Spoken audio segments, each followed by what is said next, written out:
So what you just saw was an example of what's called an anamorphic illusion. Anamorphic just means an image that viewed from a very specific camera angle looks like something else. Often it might look three-dimensional, or in this case we have got this additional bit through the hole to make it look like it's part of the brick wall. And if you get the alignment right, you can see that it begins to look like a brick wall, and then you have the ability to drive your car through the hole. Now, when you look at this at the start, this might look quite complicated in terms of how you work out the mathematics of where the lines go. Now, what I've come up with is a super simple way that you can make your own anamorphic illusions, and all you need is simply this: a spotlight. Now, to do this, the spotlight is going to be positioned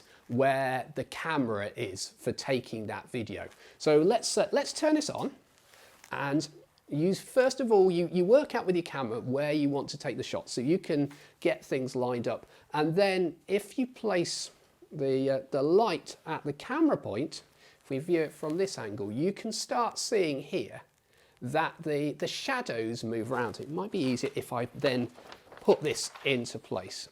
This is our now white blank piece of paper, and you can see quite clearly this is where the hole shows up, and you then line it up where you want it to go, and then simply get like a pencil and then just put little dots where the edge of the shadows are.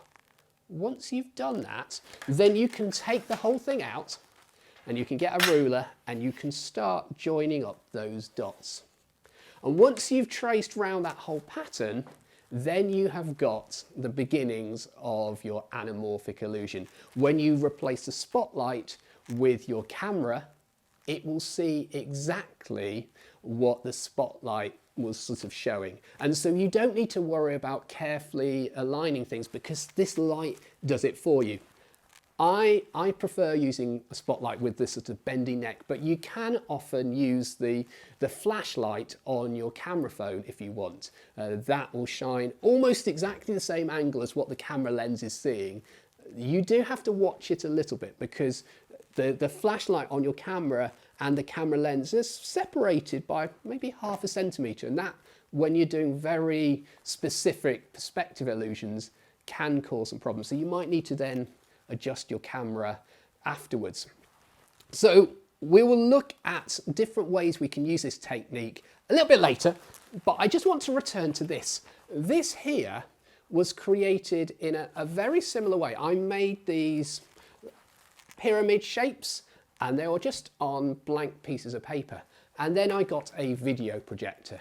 And the video projector was shone onto this. I lined up the image, and then again I very carefully traced out where things were, coloured them in, rotated the whole thing round that 120 degrees, coloured it in, rotated it round. And so you can create anamorphic illusions just simply using a light or maybe a projector, and it saves doing all that work. So that's the first thing I want to show you with this. The second thing, let's turn this light off here, is you will notice that on this brick wall pattern, although it's regular, some of the colours are red and some of the colours are brown. Some of the mortar joining the brickwork up is thin and some of it is thick. And that's deliberate. Partly it just matches my style of having that very handmade look, but also it's what I call it's perfectly imperfect. Perfectly imperfect. You've got this regular pattern.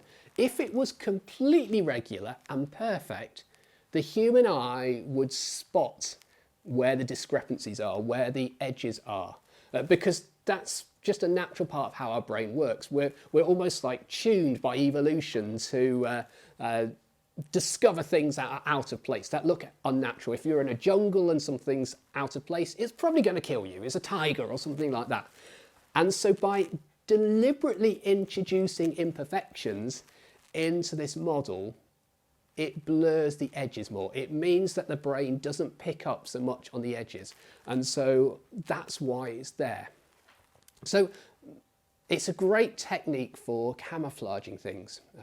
It's not to be confused with the too perfect theory. The too perfect theory it's came about because it was trying to make magic more believable by, in some ways, sort of dialing down the power of the effect. This is different from the too perfect theory. This is just a way of trying to camouflage things.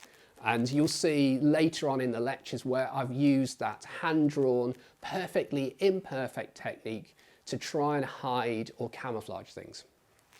The other thing I wanted to show with this was, you will have seen here, there's a little poster there, that's a little Easter egg, and you will have seen in the main video at the start, there was the reference to Harry Potter, the platform 9 3/4.